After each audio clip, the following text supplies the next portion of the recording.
2000 साल पहले तक भारत में शिक्षा व्यवस्था, चिकित्सा व्यवस्था और न्याय व्यवस्था विश्व में सर्वोत्तम मानी जाती थी। हमारी शिक्षा, चिकित्सा और न्याय व्यवस्था नो प्रॉफिट नो लॉस पे चलती थी। आज सबसे ज्यादा लूट शिक्षा, चिकित्सा और न्याय व्यवस्था में चल रही है।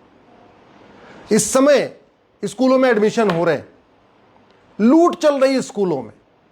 एकदम छोटे से छोटे स्कूल में, कस्बों के स्कूल में 4 से 5 हजार रुपए की किताब खरीदनी पड़ रही है, वो भी नर्सरी, केजी, यूकेजी और फर्स्ट के बच्चों के लिए।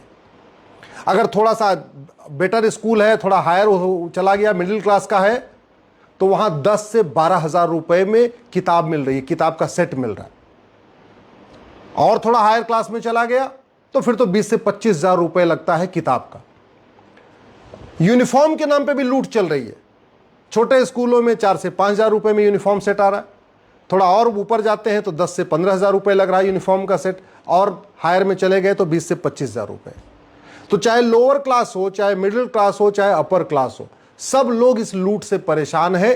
किताबों में लूट, यूनिफॉर्म पे लूट, फीस में लूट, एडमिशन के नाम पे लूट। कायदे से अगर किसी स्कूल में एडमिशन हो गया तो जब तक उस स्कूल में बच्चा है वहां बार बार एडमिशन थोड़ी होता है।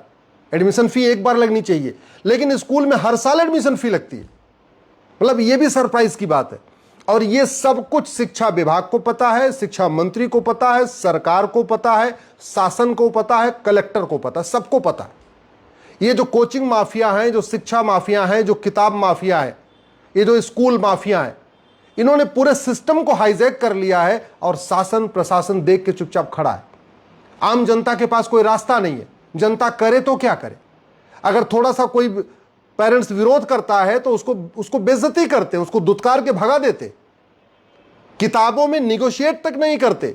50 रुपए की किताब 500 रुपए में बेचते हैं और एमआरपी पे बेचते हैं। जो किताब एनसीईआरटी की 50 रुपए की मिलती है, सेम वही किताब, वही सिलेबस, उतने ही चैप्टर, प्राइवेट पब्लिशर 500 रुपए में बेच रहे हैं, 10 गुना ज्यादा रेट पे। और ये सब सरकार देख रही है। मध्य प्रदेश में एक अच्छी घटना हुई है, जबलपुर के डीएम ने इसका संज्ञान लिया है। मैं जबलपुर के डीएम साहब को धन्यवाद दूंगा कि उन्होंने सभी स्कूलों से कहा कि भैया एनसीईआरटी किताब लागू करो, और उन्होंने लागू किया। और उसका फायदा ये हुआ कि कम से कम वहां के पेरेंट्स को थोड़ी सी आराम मिल गया। लेकिन ये व्यवस्था पूरे देश में होनी चाहिए, केवल जबलपुर में क्यों? केवल एक कलेक्टर ये काम क्यों करे?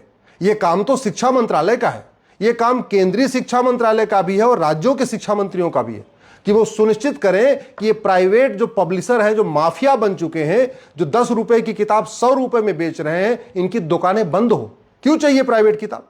एनसीईआरटी की किताब तो 2-3 साल 4 साल तक चल सकती है। ये प्राइवेट पब्लिशर एक बड़ा और खेल करते हैं। एनसीईआरटी किताबें हर साल सिलेबस नहीं बदलता, लेकिन प्राइवेट पब्लिशर क्या करते हैं, हर साल उसी में 1-2 चैप्टर नया जोड़ के कहते हैं अब तो पुरानी वाली किताब चल ही नहीं सकती। यानी किसी के 2 बच्चे हैं तो उसको भी, अगर एक बेटा चौथी में है और दूसरा वाला तीसरी में है, तो तीसरी वाली के लिए भी नई किताब खरीदनी पड़ेगी। ऐसा नहीं हो सकता कि बड़े बच्चे की किताब छोटा बच्चा पढ़ ले, नहीं, ऐसे नहीं होगा। क्योंकि अगले साल उन्होंने क्या किया, प्राइवेट पब्लिशर ने उसमें 1 पन्ना अलग कर दिया, 2 पन्ना अलग कर दिया, 1 चैप्टर कोई नया जोड़ दिया। इसीलिए ये लोग कोशिश ये करते हैं कि एनसीईआरटी किताब न चले और प्राइवेट पब्लिशर चले। और स्कूल को, चूंकि ये जो पब्लिशर हैं स्कूल को कमीशन देते हैं, तो स्कूल भी उनके साथ मिली भगत है। पूरा एक नेक्सस बन चुका है, कोचिंग माफियाओं का, स्कूल माफियाओं का, बुक पब्लिशर्स का एक पूरा एक सिंडिकेट बन गया है, इनका एक नेक्सस बन गया है। और ये सब मिलके पेरेंट्स को लूट रहे हैं। इस शिक्षा व्यवस्था का दुष्परिणाम है कि लोग 2 से ज्यादा बच्चे नहीं पैदा कर रहे। कहते हैं जी हम कैसे पढ़ाएंगे बच्चे को? तो जो बहुत तेजी के साथ जनसंख्या कम हुई है, उसमें बहुत बड़ा कारण ये प्राइवेट स्कूलों का है, जो लूट रहे, जो लगातार घट रहे हैं, जनसंख्या घट रही है, उसका एक बहुत बड़ा कारण ये लूट है। मैं सरकार से निवेदन कर रहा हूं, इस राइट टू एजुकेशन एक्ट को बदलिए, इसको राइट टू इक्वल एजुकेशन करिए और पूरे देश में मैंडेटरी करिए कि कोई भी स्कूल हो, किसी भी प्रदेश का स्कूल हो, किसी के द्वारा खोला गया स्कूल हो, वो उस पर राइट टू एजुकेशन लागू होगा। और एनसीईआरटी किताब मैंडेटरी करिए। ये दुनिया भर के जो चल रहे हैं सीबीएसई बोर्ड, आईसीएसई बोर्ड, फलाने बोर्ड, ढिकाने बोर्ड, इनको सबको मर्ज करके one nation one education board लागू करिए। अगर एक रेलवे बोर्ड से पूरे देश की रेलवे चल सकती है, ट्रेन चल सकती है, तो एक एजुकेशन बोर्ड से पूरे देश के स्कूल भी चल सकते हैं। इसमें कोई बहुत दिक्कत नहीं है। सब अपनी अपनी भाषा में पढ़ें, तमिलनाडु वाले तमिल में पढ़ें, महाराष्ट्र वाले मराठी में पढ़ें, गुजरात वाले गुजराती में पढ़ें, लेकिन सिलेबस और करिकुलम अलग क्यों होना चाहिए? प्राइवेट पब्लिशर की किताब क्यों चलनी चाहिए? क्या एनसीईआरटी इतनी सक्षम नहीं है कि वो किताब सप्लाई कर सके? एनसीईआरटी किताब का फायदा ये होगा कि एक ही घर में वो किताब 3 साल 4 साल पढ़ी जा सकेगी। प्राइवेट पब्लिशर तो हर साल उसमें 1-2 नया चैप्टर जोड़ के और कहते हैं जी अब पुरानी वाली किताब नहीं चलेगी। तो ये खेल बंद होना चाहिए। ये जो यूनिफॉर्म के नाम पे लूट चल रही है, इस यूनिफॉर्म के बारे में मेरा मानना है कि कॉमन ड्रेस कोड सरकार को लागू करना चाहिए। जैसे केंद्रीय विद्यालय में पूरे देश का सिलेबस एक है, तो वैसे सभी स्कूलों का सिलेबस एक हो सकता है। जैसे पूरे केंद्रीय विद्यालय में, पूरे भारत में जितने भी केंद्रीय विद्यालय सब में कॉमन ड्रेस है, तो वैसे ही सभी स्कूलों का ड्रेस कॉमन हो सकता है। हम तो कहते हैं केवीएस वाला ड्रेस सब पे लागू कर दो, क्या फर्क पड़ता है? कम से कम ये लूट तो बंद हो जाएगी ना। नहीं तो अलग अलग यूनिफॉर्म बनाने वाले मनमानी लूट कर रहे हैं। 300 रुपए में जो पैंट तैयार हो जाता है उसको 3-3 हजार रुपए में पैंट बेच रहे हैं। तो कपड़े की लूट, यूनिफॉर्म के नाम पे लूट और एडमिशन के नाम पे लूट। अगर कोई स्कूल हर साल एडमिशन फी मांग रहा है तो उसकी मान्यता रद्द होनी चाहिए। जब तक आप इस कानून में स्ट्रिंजेंट पिनल प्रोविजन नहीं रखेंगे, क्योंकि कानून तो बन गया, माने तो ठीक ना माने तो ठीक, इसलिए कुछ लोग मानते हैं कुछ लोग नहीं मानते। इसमें जब तक लिखा नहीं जाएगा कि जो राइट टू एजुकेशन एक्ट के जो प्रावधान उसको नहीं मानेगा उसकी मान्यता रद्द होगी। और 10-20 स्कूलों की मान्यता रद्द करिए, देखिए अगले साल सब ठिकाने पे आ जाएंगे, सबके होश ठिकाने आ जाएंगे। ये जो लूट चल रही है किताब के नाम पे, यूनिफॉर्म के नाम पे, एडमिशन फी के नाम पे और डेवलपमेंट फी, हर साल डेवलपमेंट फी, एक कमरा नहीं बढ़ता सरकार स्कूल में, सुविधाएं सारी वही, कमरे उतने ही, पंखा उतना ही, बिजली उतनी ही, पानी वैसा ही, लेकिन हर साल डेवलपमेंट के नाम पे 1000-2000 रुपए वसूल लेते हैं, हर साल एडमिशन फी के नाम पे वसूल लेते हैं, और भी पता नहीं नए नए और क्या क्या हिडन उनके टर्म्स हैं, उसके नाम पे पैसा वसूलते रहते हैं। मेरा मानना है भारत में, चलो ठीक है एजुकेशन को हमने व्यापार बना दिया, लेकिन इतना भी व्यापार नहीं बनाना चाहिए जितना आज की डेट में हो गया। भारत में शिक्षा व्यवस्था निःशुल्क थी पहले, शिक्षा, चिकित्सा और न्याय व्यवस्था निःशुल्क थी। शिक्षक, चिकित्सक और जो हमारे सरपंच होते थे ये एक पैसा नहीं लेते थे।